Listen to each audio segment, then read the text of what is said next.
नमस्कार. तासगाव नगर परिषदेची सार्वत्रिक निवडणूक आज पार पडते आणि या निवडणुकीच्या माध्यमातून ही कार्यकर्त्यांची निवडणूक आहे. ज्यांनी मला राजकारणात मोठं केलंय त्या कार्यकर्त्यांसाठी मी झटणार आहे. तन मन धन लावून या कार्यकर्त्यांची निवडणूक मी लढवणार आहे. अगदी जातीनं ही निवडणूक लढवणार. त्यांच्या निवडणूक प्रक्रियेमध्ये चांगल्या प्रकारे लक्ष देऊन ही निवडणूक लढवणार असल्याचं संजय काका पाटील यांनी जाहीर केलेलं होतं आणि त्यानुसार त्यांनी या निवडणुकीसाठी स्वाभिमानी विकास आघाडीच्या माध्यमातून ही निवडणूक लढवण्याचा निर्णय घेतलेला होता. अनेक उमेदवार या आघाडीच्या माध्यमातून त्यांनी उभे केलेले आहेत. आपल्याबरोबर सध्या संजय काका पाटील आहेत. आपण त्यांच्याशी बोलूया. काका, काय सांगाल? निवडणूक तासगावची पार पडते, अस्मितेची निवडणूक आहे. आपण म्हणतो ते 100% बरोबर आहे. या गावाच्या अस्मितेची ही निवडणूक आहे. उमेदवार कोण असावेत, कसे असावे, ही निवडणूक लोकांना सबक शिकवणारी होणार आहे. लोकांनी नेत्यांना आजच्या या सगळ्या भूमिका बघितल्या तर या शहरातल्या लोकांनी ही निवडणूक हातामध्ये घेतलेली आहे.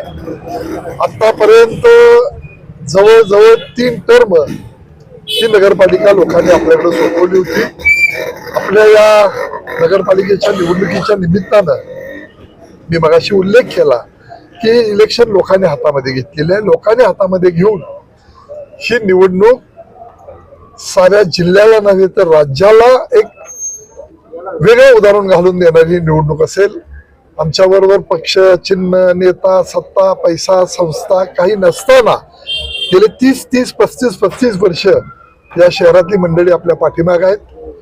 त्यामुळं ही इलेक्शन त्यांची आहे. त्यांच्यासाठी ही ताकदीनं निवडणूक होते. लोकांनी इलेक्शन घेतल्यामुळे हातात यामध्ये निर्विवादपणानं मोठ्या प्रमाणामध्ये थेट नगराध्यक्ष आणि खालचे नगरसेवक हे आपल्याला मेजॉरिटीनं खूप चांगल्या तासगावकर देतील हा विश्वास मला या निमित्तानं व्यक्त करावा असं वाटतं. काय सांगाल? कारण विरोधकांकडून वेगवेगळ्या तऱ्हेचे आरोप प्रत्यारोप सुरू आहेत.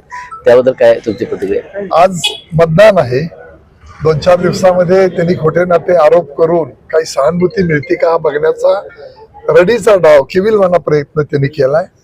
ही जनता निश्चितपणानं तुम्हाला निकाल लागेल. आता मला वाटतं निकाली पुढे गेला असं सांगितलं. 21ला आहे ना? 21ला आहे.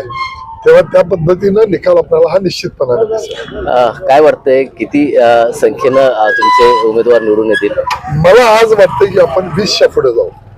अरे नक्कीच या निवडणुकीमध्ये 20 उमेदवार निवडून येतील अशा तऱ्हेचा 24 पैकी 20 उमेदवार निवडून येतील अशा तऱ्हेचा विश्वास थेट नगराध्यक्ष पदासाठी असा विश्वास संजय काका पाटील यांनी व्यक्त केलेला आहे. आणि जे आरोप प्रत्यारोप जे होत आहेत ते येत्या काळामध्ये कोणी रेडीचा डाव सुरू केलेला आहे त्याला जशाच तसे उत्तर देण्यात येईल अशा तऱ्हेचा इशाराही संजय काका पाटील यांनी दिला आहे. मोहन राजमाने, नवराष्ट्र न्यूज, सांगली.